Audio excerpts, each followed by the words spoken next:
aujourd'hui à un autre épisode du podcast de la méthode Wim Hof Au Centre France. Au Centre France. Alors, aujourd'hui, on va parler de l'expérience de Pierre quand il a monté le Mont Blanc. Donc, Pierre, dis-moi, comment c'était cette expérience? Une des plus belles expériences et une des plus dures expériences de ma vie, je pense. Ok. Donc cet été, on a monté le Mont Blanc, donc un des plus hauts sommets d'Europe. Parce que maintenant, c'est pas le plus haut sommet d'Europe parce qu'il y a l'Europe occidentale. Ok. Donc voilà, mais 4800 mètres, plus de 4800 mètres. Ok. Et donc c'est une grande randonnée en alpinisme. Ok. Et du coup, on a fait ça sur 3 jours. Et donc ouais, assez dur, pour pas dire très dur. Mais arriver au sommet, c'était vraiment magnifique. C'est bon. Ouais. Et dis-moi, est-ce que tu penses que la méthode Wim Hof t'a aidé à le faire peut-être plus facile ou moins dur? Oui. Au niveau du froid, ça a été. J'étais quasiment en t-shirt presque tout le long, juste à la fin. Mais ça a été relativement facile par rapport au froid. Là où ça m'a vraiment aidé, la méthode Wim Hof, c'est vraiment le protocole du mindset. Ah oui, ok. Parce que, si tu veux, en altitude, il y a moins d'oxygène. Enfin, la densité, elle est moins importante. Donc, du coup, on a l'impression d'être plus fatigué. Je montais des petites marches et j'ai l'impression qu'elles étaient immenses. J'étais très fatigué, j'avais plus d'énergie. Et ouais, je me sentais, je ne vais pas dire nul, mais je me sentais vraiment fatigué et en difficulté. Ok. Et du coup, dans ma tête, je me suis rappelé du protocole de mindset protocole. Oui. Et du coup, ça a vraiment été un game changer pour moi. Ça m'a permis d'aller plus loin et de faire confiance à mon corps, d'accepter que ce soit difficile, c'est totalement normal à cette altitude, de faire confiance à mon corps, de faire taire la petite voix qu'il y avait dans ma tête qui disait « Ouah, t'es trop nul, t'arrives pas, comment que ça se fait, tu fais du sport tous les jours et t'arrives pas à juste mettre un pied devant l'autre ». Et donc j'ai fait taire cette petite voix et puis j'ai juste avancé un pied après l'autre et puis on est arrivé au sommet et waouh. Et ça valait la peine. Ouais. Et dis-moi, tu l'as fait avec Léa, oui. C'est vrai? Dis-moi. Qui est Léa? Qui est Léa? Léa, c'est ma chérie. Et du coup, on a fait l'année d'avant, donc l'année dernière, on a fait le tour du Mont Blanc. Donc c'est une grande randonnée qui fait 180 km, donc tout autour du massif du Mont Blanc. On l'a fait en randonnée tous les deux. Et du coup, à la fin de cette randonnée, on a regardé le sommet et on s'est dit pourquoi pas l'année prochaine monter en haut. Et du coup, on s'est donné le challenge là, on l'a fait. Donc, on avait aussi un guide professionnel, qui est un ami à moi, Johan, et qui nous a permis d'aller au sommet en sécurité. Et en gérant toute la logistique et tout le côté alpinisme qui est très exigeant. Mais je veux retourner parce que je t'ai posé la question de si tu l'avais fait avec Léa parce que je veux savoir le mindset protocole. Tu as mentionné que c'était super important. Comment tu vas transmettre ça à Léa? Parce que pour Léa, je m'imagine que c'était aussi difficile pour elle. Alors, il y a le mindset protocole qui m'a aidé personnellement vraiment quand c'était assez difficile, aux alentours de 4500 mètres. Mais sur tout le long de l'ascension, on a aussi, on ne va pas dire qu'on a utilisé la respiration Wim Hof, mais on a pris des grandes et profondes respirations conscientes et vraiment où on respirait même plus que la normale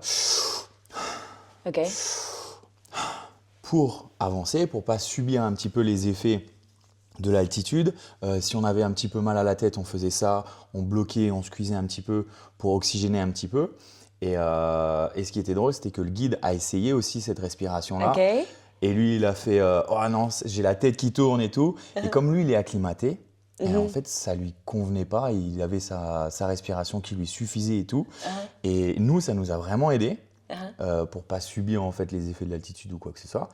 Et lui qui était acclimaté, il a dit « Non, moi, ça me fait tourner la tête, c'est pas du tout OK pour moi ».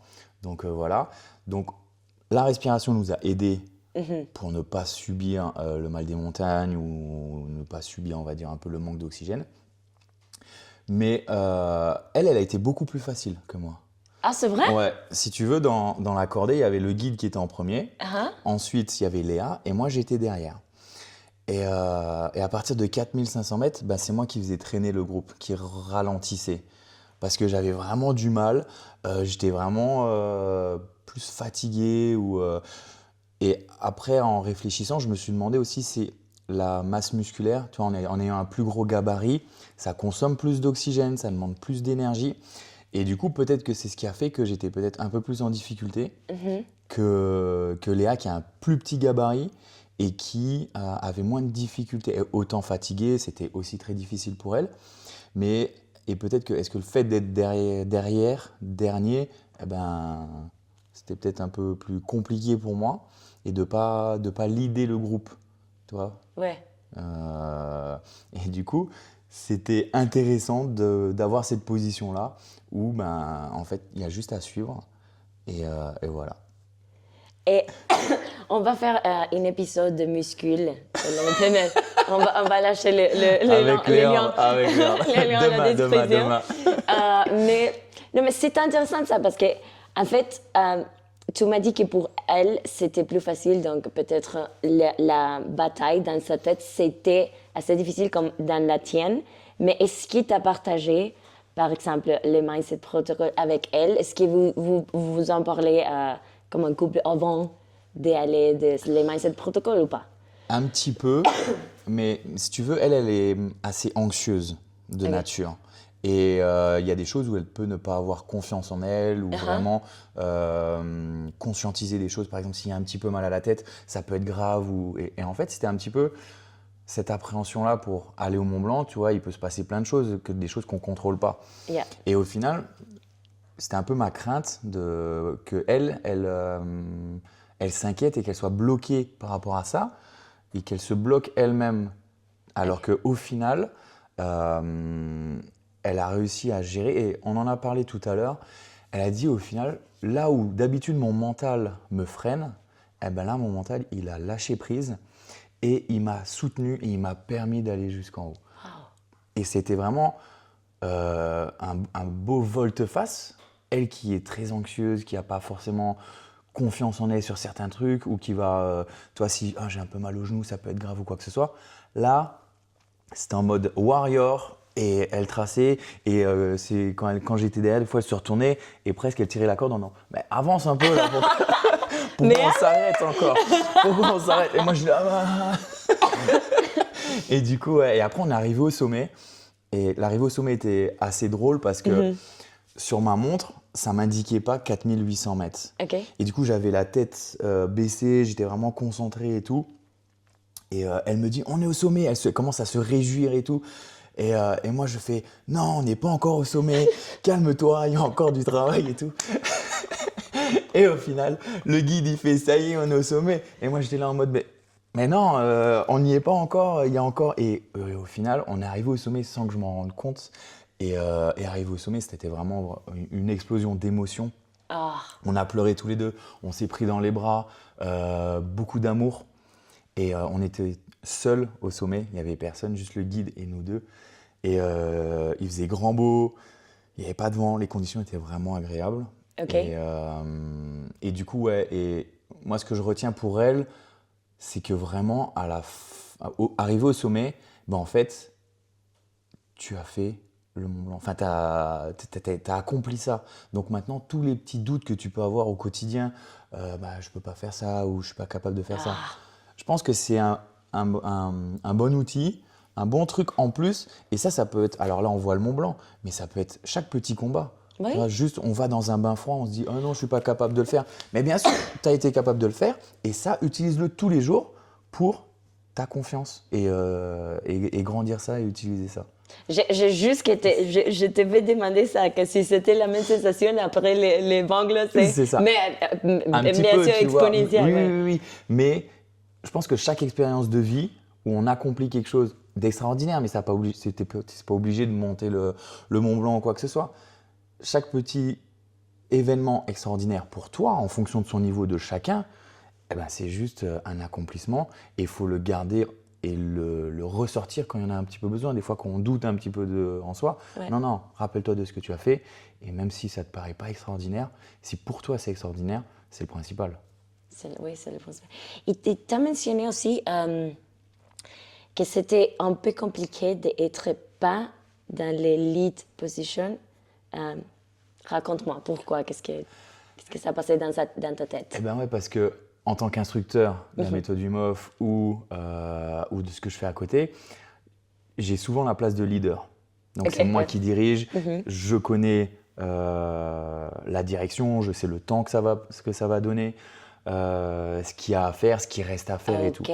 Là, j'étais vraiment, et j'ai même fait l'effort de rien gérer. C'était tout Johan, le guide, qui connaissait l'itinéraire, qui savait ce qu'il fallait faire et tout. Et moi, j'étais vraiment participant. T'as fait confiance. Et j'ai totalement confiance. Et ça aussi, c'est super intéressant de changer aussi d'emplacement. Tu vois, de passer de leader à participant. Et c'est un travail intéressant. C'est aussi sortir de sa zone de confort. Tu vois, Oui. où d'habitude, en étant leader, tu es un peu tout le temps dans le contrôle. Et là, justement, tu as le contrôle de rien du tout. Tu as juste à suivre et il te dit de repartir, ok, on repart. Il te dit on y est bientôt, tu as juste à le croire qu'on y est bientôt. À un moment où il y avait une petite pause, il nous dit allez, tu as fait le plus dur, on y est bientôt. Je ne sais pas s'il a dit ça pour me rassurer. À ce moment-là, je ne sais pas s'il me dit ça pour me rassurer, qu'il reste peut-être encore 1 heure et qu'au final, il ne reste pas autant. Et c'était super intéressant et assez challengeant en même temps, tu vois. Mais super expérience. Bien sûr, parce que tu étais dans cette timeless qu'on parle beaucoup, dans le bain froid par exemple. Tu ne savais pas les temps, tu ne savais pas rien du tout, tu étais pleinement en confiance, que c'est beaucoup comme le participant dans les expéditions est. Donc, oui, je comprends que ta tête n'avait pas l'information de combien de temps il reste. Et je Non, pense pas du tout. Et je pense que c'est super important d'avoir cette confiance en cette personne-là, que ce soit guide ou instructeur, parce que c'est ce qui va te permettre de lâcher prise. Si tu n'as pas confiance complètement à la personne qui te guide, eh ben, je pense que ça peut pas dire te bloquer ou quoi que ce soit, mais tu n'as pas la même expérience. Tu vois. Ouais. Alors que là, après il s'est passé des choses durant l'ascension, et en le connaissant très bien, ça aide aussi à lâcher prise et à faire confiance. Tu vois, si tu n'es pas rassuré sur la personne qui te guide ou qui t'emmène quelque part, l'expérience n'est pas du tout la même. Tu vois. Donc, Est-ce que tu dirais que avoir affaire avec Léa et cette personne-là, ces guides que tu connaissais, que c'était ton ami, t'a aidé dans les points de vue de communauté, par exemple, à différence de le faire avec personnes inconnues, tout seul? Oui, clairement. En fait, tu vis quelque chose de très fort et en plus avec des personnes que tu apprécies, que tu aimes, je pense que ça rend l'expérience encore plus grande. Tu vois, alors que si tu es dans un groupe, tu crées des liens avec le groupe. Et je pense qu'une expérience comme ça, avec des inconnus, c'est sûr que tu en ressors avec des nouveaux amis ou des gens avec qui tu as créé un lien fort. C'est la même chose sur un week-end UMOF. C'est que des inconnus et à la fin, c'est les meilleurs amis et c'est une nouvelle famille. Ouais. Parce que tu crées des liens qui sont forts, parce que tu vis des choses qui sont fortes. Mais le fait de faire quelque chose de fort avec des gens que tu connais déjà, que tu aimes et que tu as déjà un certain lien d'affinité, ça renforce encore plus. Tu vois, et par exemple, Johan le guide, ça faisait des années que je ne l'avais pas vu. Et du coup, maintenant, on est un peu plus en contact et on a envie de refaire des choses, de repartager des trucs ensemble. Et avec Léa, ça a été vraiment… je pense que c'est un bon ciment, c'est un bon comment dire, événement pour la solidité, pour notre union, pour notre communion, tu vois, ensemble, d'avoir partagé ça. Oui, bien sûr. Et ce moment-là. Donc, ça me vient beaucoup à la tête maintenant, cet amour, c'est la mission de la méthode qui en parle beaucoup, que c'est la communauté, mais aussi cette force, cette life force, que c'est l'amour, que c'est… C'est ça. Que c'était… J'ai l'impression maintenant de que tout est santé dans le bon moment. On dit comme ça en français? Le bon moment? Mans. Dans les bonnes mains. Oui, quand on dit ça… Entre de bonnes mains. Oui. Oui. On dit ça en espagnol, avec une personne qui va t'aider, qui va prendre soin de toi. Oui, c'est ça. C'est ça. Mais non, et du coup, tu vois, t'arrives en haut et franchement, le sentiment qu'il y avait en haut, au sommet, à la fin, c'était vraiment… Bah, un accomplissement, mais en fait, tu es débordé d'émotions. Toi, tu Ouais. ressens de l'amour. J'ai aussi eu une pensée pour ma mamie qui était décédée, tu vois. Et pendant l'ascension, j'ai ressenti ça. Et du coup, c'était très émotif, en fait, tu vois. Tu es Ouais. tout seul face à toi à ce moment-là, puisque tu as juste à marcher, mais c'est difficile. Donc, tu repenses à plein de choses.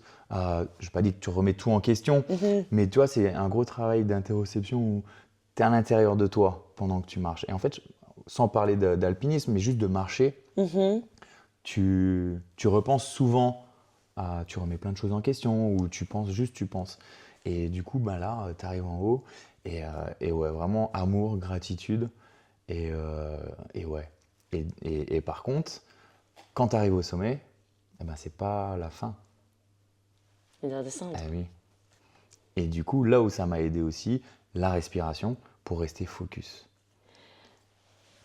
C'est super intéressant parce que, bien sûr, qu'on parle de la difficulté physique, mais aussi, plus de la conversation, ça tournait à la difficulté mentale et aussi le challenge et d'émotionnel en Ah plus. oui, Donc, oui, oui. c'est super intéressant comme tout ce challenge, en fait, c'est super complet, mais on retourne à les descendre. Parce que tu m'as dit, tu as mis en façon, en expression de que c'était super dur. Ouais. Raconte-nous le descendre.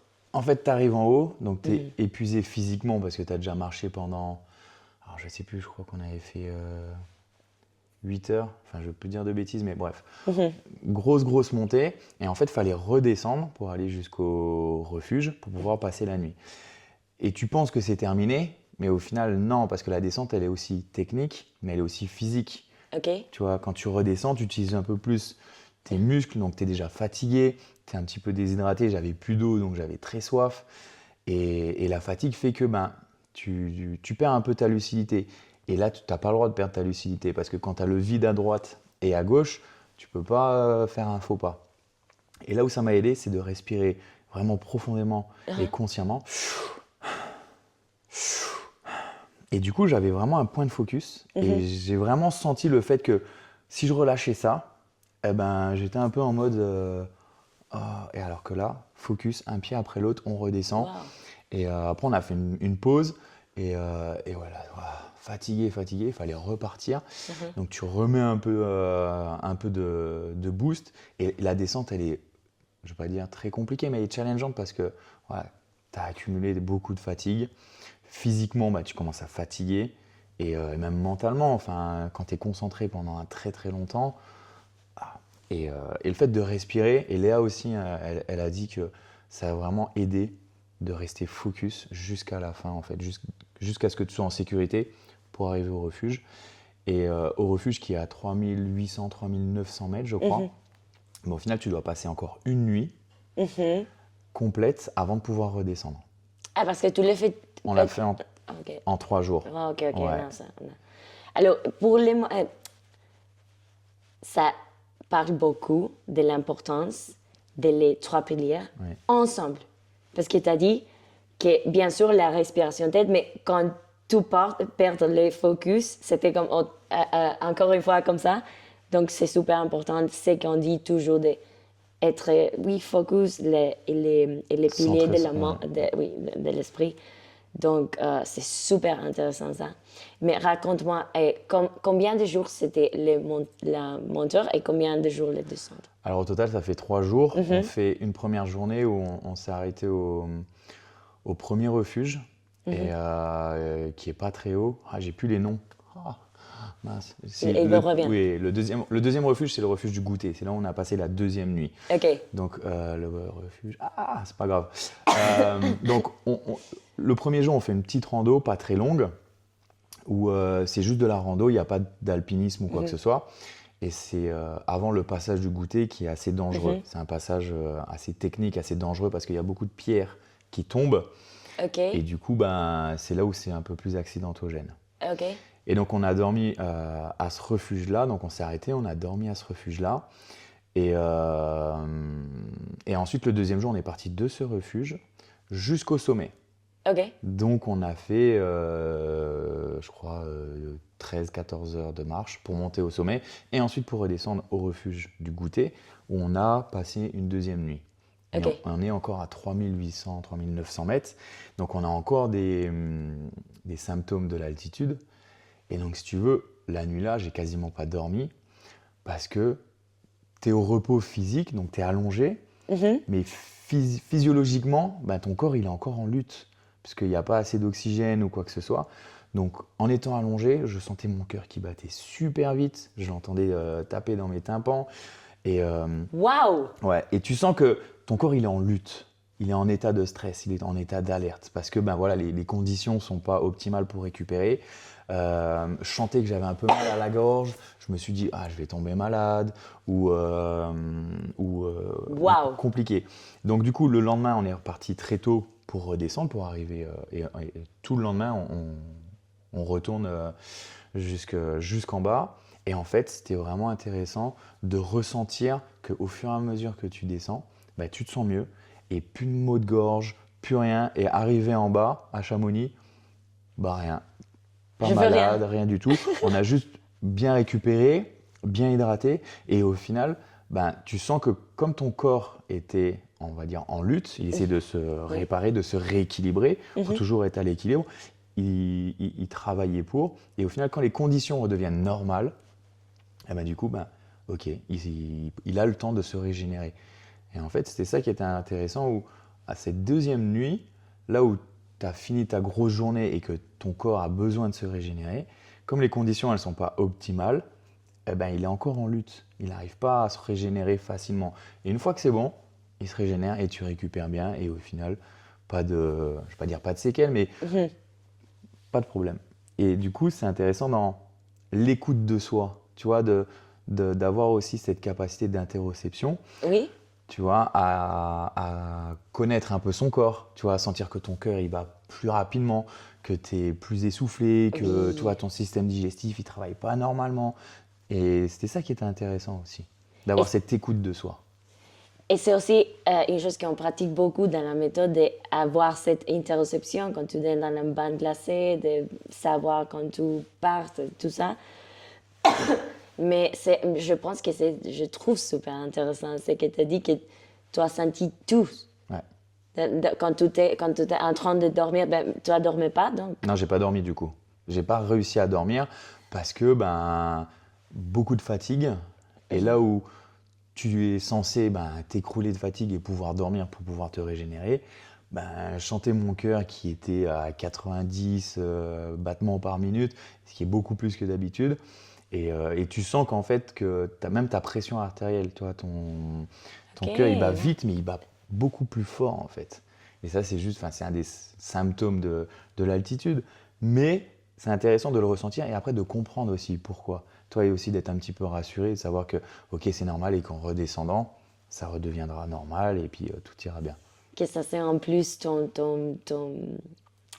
parc d'instructeur, que tu sais Oui, que c'est bien. Et, bon, il te dit ça. J'ai une question. Quand tu étais là, qu'est-ce que tu pensais? Donc, cette peur, des choses, je pense, qui rentrent dans ta tête. ok. Et comment tu as réussi à, non, c'est bon, j'étais bien. Là, à ce moment-là, quand j'étais Ouais. allongé, là, Euh, j'étais plus en observation. ok. Toi, presque intrigué de se dire, ah ok, ok, ça bat comme ça, ou toi, si j'avais chaud, froid, ou presque même sentir comme si j'avais, ouais, trop chaud comme de la fièvre. Et au final, j'étais plus en observation, mais pas inquiet, toi, de me dire, oh là là, je vais tomber malade, tu vois. Je me suis dit, ah ben là, ça a des signes.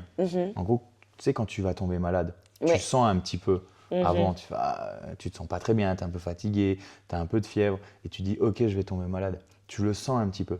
Et c'était à peu près la même chose, mais sauf que je me suis dit, bah non, en redescendant, ça ira. Et puis c'était, ouais, c'était, il Je y a peux pas, le faire. ouais, y a pas d'inquiétude, tu vois, c'était juste observer, ressentir.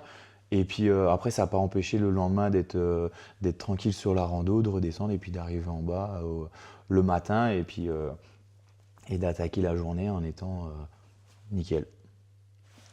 C'est bon, allez, c'est bon. Euh, Qu'est-ce que si tu pourrais dire quelque chose à Une personne qui voit ça, qui veut le monter, qu'est-ce que tu le dirais? D'y croire. Si on a envie de faire quelque chose, eh ben, on met les choses en place. Prenez un guide. Ça, c'est voilà, Super important. super important pour la sécurité. De toute façon, maintenant, c'est réglementé. Mais voilà, on ne s'aventure pas en haute montagne comme ça. Prendre un guide, se préparer un petit peu physiquement. Ça reste quand même quelque chose de physique. Ok. Et un truc qui est super important que je n'ai pas abordé, mais que quand je disais je vais faire le Mont Blanc, Mhm. eh ben, je ne disais pas je vais faire. Je disais je vais tenter le Mont Blanc. Je vais tenter l'ascension du Mont Blanc. En fait, pour moi, il y a une différence entre faire et tenter. Mhm. Faire, on est sûr à 100%. Mhm. Tenter, en fait, comme j'avais pas tous les éléments, tu vois, entre la météo, il y a un gros facteur qui fait qu'il y a plein de gens qui vont pas jusqu'au sommet Ok. parce que la météo, elle est pas bonne. Ça leur permet pas d'aller en haut. Important. Il y a aussi leur acclimatation ou leur corps qui a un peu plus comment dire, qui galèrent un peu plus, qui subissent un peu plus l'altitude, qui ont un mal aigu des montagnes. Ça, tu peux pas avoir le contrôle. Ouais. Tu vois, si la météo, si ton corps il veut pas, eh ben, tu peux faire toute la respiration, tu peux avoir le focus que tu veux.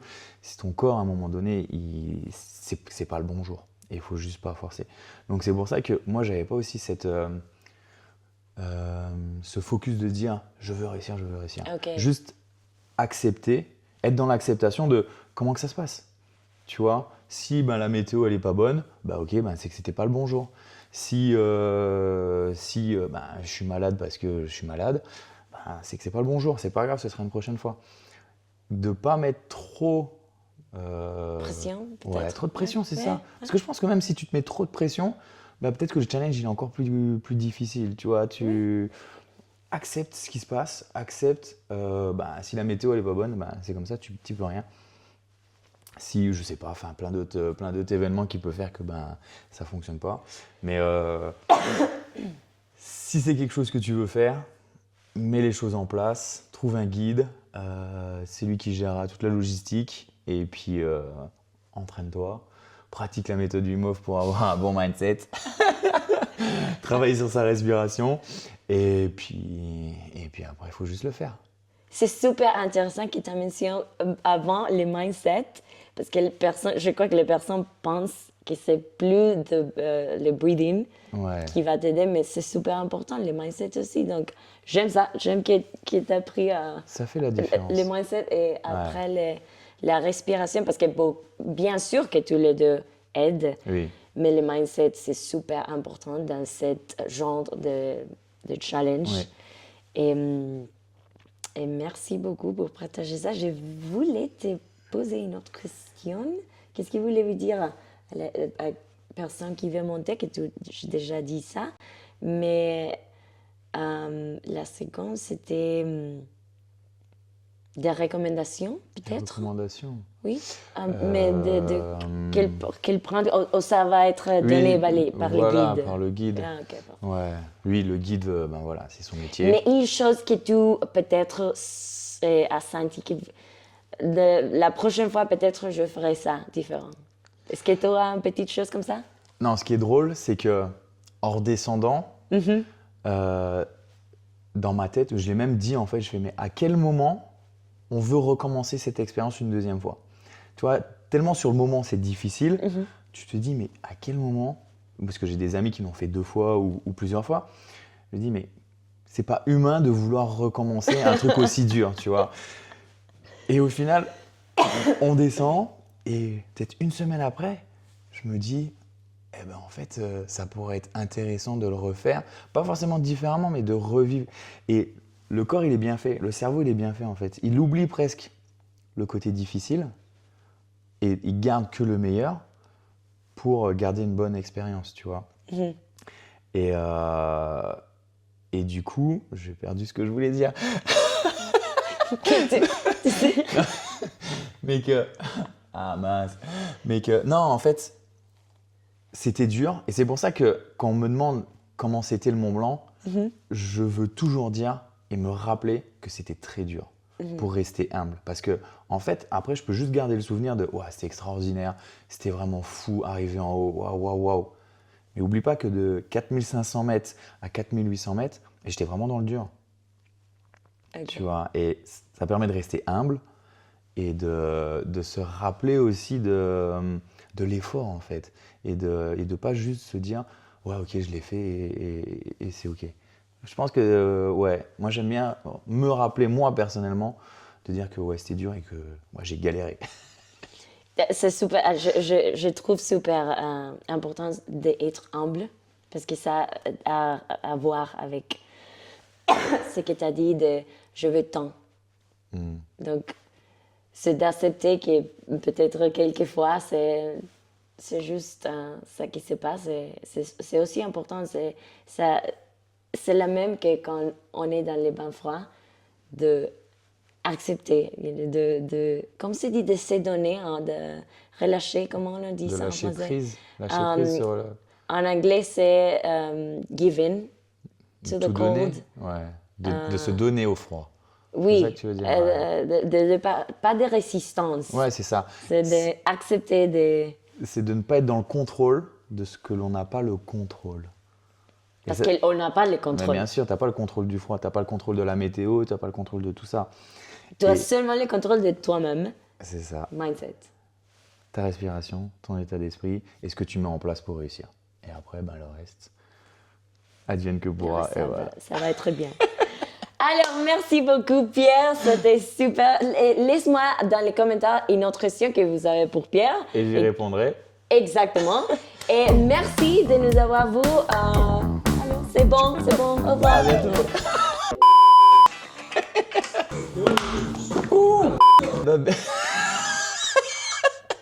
Bien. Ça va aller. Allez, c'est bon.